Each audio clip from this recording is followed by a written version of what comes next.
Hello friends, welcome back to the channel. मैं हूं रहमान और आप देख रहे हैं टेक ब्रदर्स हिंदी। आज हमारे पास आई है रॉयल इनफील्ड क्लासिक 350 2015 मॉडल है और किलोमीटर की अगर बात करूं तो 9000 किलोमीटर सिर्फ चली है और इसके इंजन से बहुत ही ज़्यादा आवाज़ आ रही है। एक बार आपको स्टार्ट करके सुना देते हैं। ये मैंने स्टार्ट की गाड़ी और इसकी आप एक बार आवाज़ सुने। इंजन से बहुत ज़्यादा आवाज़ आ रही है और गर्म होने के बाद में गाड़ी में आवाज़ जो है वो और भी ज़्यादा बढ़ जाती है। तो इस तरीके से कुछ अब इसमें प्रॉब्लम आ रही है। इसकी जो आवाज़ है ये आ रही है अपनी टाइबिट जो रोड होती है उसकी आवाज़ आ रही है। तो ये आवाज़ क्यों आती है, किस वजह से आती है और कैसे इसको फिक्स किया जाता है, इस बारे में इस वीडियो में हम बात करने वाले हैं। अगर आप एक बाइक मैकेनिक हैं तो ये वीडियो आपके लिए बहुत ही हेल्पफुल होने वाली है और अगर आप एक बाइक राइडर हैं तो भी ये वीडियो आपकी बहुत काम आने वाली है। क्योंकि अगर फ्यूचर में आपके पास रॉयल इनफील्ड है और इस तरह की प्रॉब्लम आ रही है तो उसको आप कैसे फिक्स करें या मैकेनिक के पास ले जाके कर सकते हैं, उस बारे में इसमें वीडियो में हम बात करने वाले हैं। ज़्यादातर हमारी गाड़ी में 3 प्रॉब्लम होने के बाद में ये आवाज़ आती है। सबसे पहली प्रॉब्लम जो होती है इसमें जो रोड आती है वो कट जाती है एंड दूसरी प्रॉब्लम इसमें चैम्बर में 2 गिरारी आती है, टाइमिंग गिरारियाँ, वो अगर आउट हो जाती है तब भी आवाज़ आती है। एंड तीसरी प्रॉब्लम यहाँ पे 2 हाइड्रोलिक लगे होते हैं, अगर वो हाइड्रोलिक ख़राब हो जाते हैं तब भी ये आवाज़ जो है आती है। तो सबसे पहले गाड़ी को हम लिफ्ट के ऊपर करेंगे एंड उसके बाद में खोल के चेक करेंगे हमारे वाली गाड़ी में तीनों में से कौन सी प्रॉब्लम है। लिफ्ट को मैंने ऊपर किया एंड यहाँ से इसका जो है लॉक लगा देंगे। तो ये मैंने लॉक लगाया एंड इसका जो प्रेशर है वो आप इसे रिलीज कर देंगे एंड इसके बाद में हम इसका जो चैम्बर है वो ओपन करके चेक करेंगे। एंड इसका जो चैम्बर है ओपन हम कर चुके हैं एंड इसमें अगर मैंने चेक किया तो आगे की जो रोड है इसमें हल्की चाल है, चाल तो इसमें भी है, लेकिन जो पीछे की रोड है उसमें बहुत ज़्यादा चाल है। तो इसके जो हाइड्रोलिक पंप है वो ख़राब हो चुके हैं, जैसे मैंने अभी चेक किया है। तो वो हमको रिप्लेस करने हैं, उसके लिए हेड एंड सिलेंडर इसका उतारना पड़ेगा एंड उसके बाद में जो है वो हाइड्रोलिक पंप हम चेंज कर सकते हैं। हेड और सिलेंडर इसका हम ओपन कर चुके हैं और इसके जो हाइड्रोलिक है वो हमने बाहर निकाल लिए हैं और इसका हाइड्रोलिक जो है वो ख़राब, एक पीछे का वाला जो है वो ज़्यादा ख़राब हो गया था और आगे वाले में हल्की प्ले थी, लेकिन हमको दोनों ही चेंज करने पड़ेंगे क्योंकि आगे चल के आगे वाला जो जिसमें कम प्ले है वो भी प्रॉब्लम कर सकता है, इसलिए हम दोनों ही इसकी जो है चेंज कर देंगे। तो इसको चेक करने का जो तरीका है मैं आपको सबसे पहले बता देता हूँ। ये मेरे पास ख़राब जो है वो वाला हाइड्रोलिक है एंड ये मेरे पास एक नया हाइड्रोलिक है। इसकी जो अगर MRP की बात करें तो 880 रुपये का आता है। इसके जो कस्टमर कोड है ये कुछ यहाँ पे आपको मेंशन किए गए हैं, 880 रुपये का एक आता है। हमको दोनों रिप्लेस करने हैं। इसको चेक करने का जो तरीका है वो आपको बताता हूँ मैं। इजीली चेक करने का तरीका है, ये मेरे पास एक नया है एंड एक ये पुराना है। तो सबसे पहले आपको पुराना चेक करके बताऊँगा मैं इसमें क्या प्रॉब्लम आ रही है। तो जैसे मैं नट लगा के इसके ऊपर से प्रेस कर रहा हूँ तो आप देख रहे होंगे इसका जो अंदर का हिस्सा है वो दब रहा है। जैसे मैं प्रेस कर रहा हूँ इसमें फ्री प्ले है, जो कि फ्री प्ले बिल्कुल भी नहीं होनी चाहिए। अगर ये फ्री प्ले रहेगी तो इसकी जो टैबिट की रोड है उसमें फ्री प्ले रहेगी और उस वजह से गाड़ी में आवाज़ आएगी।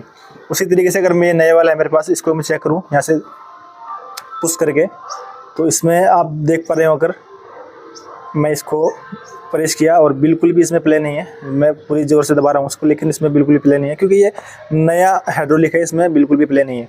तो ये जो प्ले आती है, प्ले आने की वजह से जो है ये हमारे साउंड की प्रॉब्लम आ सकती है। मेरे लेफ्ट हैंड में जो है वो पुराने वाला है, राइट हैंड में जो है ये नए वाला है। तो इसमें दोनों हम हाइड्रोलिक फिट करेंगे। फिट करने के बाद में गाड़ी की जो साउंड है उसके बारे में लास्ट में बात करेंगे।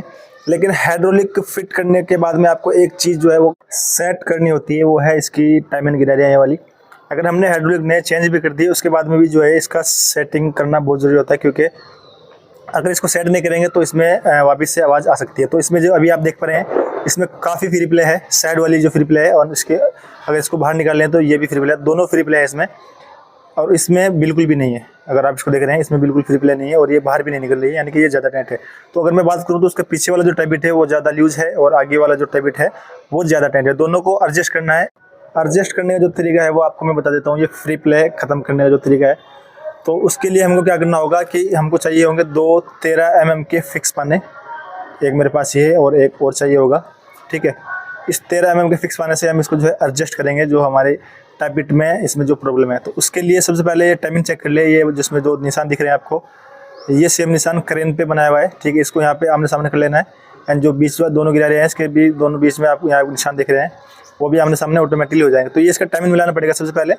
उसके बाद में जो ऊपर का ये नट है, चक नट 13 mm के फिक्स पाने से यूज़ कर लेना है मैंने, ठीक है। ये यूज़ कर लिया एंड उसके बाद में पीछे इसके एक और नट है 13 mm का, उसको आपको एडजस्ट करना है, ठीक है। जैसे मैं आप घुमा रहा हूँ आप देख रहे हैं इसकी जो गिरारी है ये आगे पीछे हो रही है, ठीक है। यहाँ पे अगर देखें तो यहाँ पर फ्री प्ले है, ठीक है। यहाँ पे अगर आप देख रहे हैं तो फ्री प्ले है। अगर पीछे में पाने को ले जा रहा हूँ, यहाँ पे ला रहा हूँ तो यहाँ पे इसकी फ्री प्ले जो बिल्कुल ख़त्म हो रही है, ठीक है। जहाँ पे इसकी फ्री प्ले ख़त्म हो रही है हमको पाने को वहीं पे रोक के और सामने वाला जो नट है वो टाइट कर देना है। अभी अगर आप देख रहे हैं इसमें अंदर और बाहर की तो प्ले है जो कि होनी चाहिए, बट जो साइड वाली प्ले है वो बिल्कुल ख़त्म हो चुकी है और हमारा जो टैबिट है पीछे वाला वो बिल्कुल सेट है। उसके बाद में इसका जो नट है इसको फुल टाइट कर देंगे। ठीक है, हमारा जो पीछे वाला टैबिट है वो सेट हो चुका है। उसके बाद में आती है अगले वाले टैबिट की बारी। उसको भी सेम इसी तरीके से ऊपर वाला जो नट है उसको यूज़ कर लेना है एंड पीछे वाला जो नट है उससे एडजस्ट करना है। जहाँ पे हमारा टैबिट है वो प्रॉपर सेट हो रहा है वहाँ पे इसको छोड़ देना है। ठीक है, ये ज़्यादा टाइट था तो इसको एक बार से मैं सेट करके आपको दिखा देता हूँ। ठीक है, मैंने 13 mm का पाना लगाया इसमें फिर से यहाँ इस तरीके से। ठीक है, तो अगर आप देख रहे हैं तो ये गिरारी ये भी ऊपर नीचे हो रही है, इसमें सेटिंग आती है। ये यहाँ पे अगर आप देख रहे हैं तो इसमें अंदर बाहर की प्ले हो गई है, जबकि पहले इसमें नहीं थी, यहाँ पे बिल्कुल नहीं है। एंड अगर हम थोड़ा इसको नीचे करेंगे पाने को तो यहाँ पे इसमें जो प्ले है वो हो गई है। ठीक है, उसके बाद में सेम उसी तरीके से हमको ये ऊपर का जो नट है ये चक नट कर देना है एंड हमारे जो टैबिट है वो प्रॉपर्ली सेट हो चुके हैं। उसके बाद में हम कंप्लीट गाड़ी जो इंजन है वो फिट करें। गाड़ी कंप्लीटली फिट करने के बाद में अब इसकी जो साउंड है वो चेक करते हैं कि कैसी आ रही है। जो पहले जैसे इसमें बहुत ज़्यादा आवाज़ आ रही थी, अब वो आवाज़ साइलेंट हो पाई है नहीं, तो गाड़ी को स्टार्ट कर लेंगे।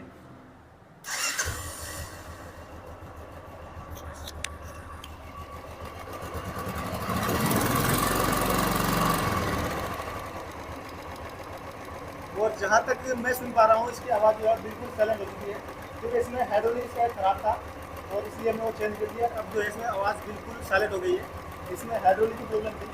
तो इस तरह की अगर आपके पास कोई गाड़ी आए उसमें इस तरह की साउंड अगर हो तो उसका जो हाइड्रोलिक है वो जरूर से चेक करें, क्योंकि हाइड्रोलिक ख़राब होने की वजह से इसमें टैबिट की नॉइज़ जो है वो आ सकती है। वीडियो हमारी आज की यहीं तक थी। वीडियो अगर आपको अच्छी लगे तो लाइक करें, शेयर करें, चैनल को हमारा सब्सक्राइब करें। मिलते हैं आपको अगली वीडियो में।